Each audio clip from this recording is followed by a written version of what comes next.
RP অ্যাক্টের পুরো মানে গোষ্ঠীর পিণ্ডি চটকে দিয়েছে। আরপি অ্যাক্ট বলে দেশে আর কিছু থাকলো না, যা প্রেসিডেন্স হয়ে গেল। পার্লামেন্টের তো আর কোনো দরকার নেই। আপনি 1500 কোটি টাকা করে নতুন কোটি খরচা করে নতুন পার্লামেন্ট করেছে, উঠিয়ে দিন। আরপি অ্যাক্ট এম্পাওয়ার করছে ইআরওকে, ইআরওকে, আর আপনি একটা পিছনে করে গুঁজে দিচ্ছেন মাইক্রো অবজারভার। তাহলে আপনি সব জায়গায় লাগান। ওই অন্যান্য জায়গায় তো মাইক্রো অবজারভার নেই, রাজস্থানে নেই, গুজরাটে নেই, উত্তরপ্রদেশে নেই, বাংলায় কেন? বাঙালির নাম কাটতে হবে। আপনি 2 বছর ধরে এসআইআর করতেন, কেউ তো বারণ করেনি। আপনি যাদেরকে আন্ডার অ্যাডজুডিকেশন রেখেছেন এদের উপর তো আপনিও পেয়েছেন।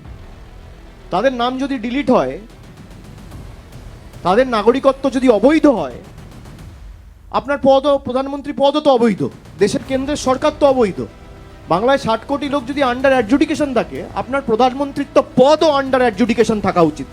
হোম মিনিস্টারের পদ আন্ডার অ্যাডজুডিকেশন থাকা উচিত। যারা গভর্নর হয়ে, সেন্ট্রাল রিপ্রেজেন্টেটিভ হয়ে নমিনেটেড হয়ে যাচ্ছেন, সব আন্ডার অ্যাডজুডিকেশন থাকা উচিত। মানুষকে আপনি আন্ডার অ্যাডজুডিকেশন রাখবেন আর নিজে ফুর্তিতে ঘুরে বেড়াবেন।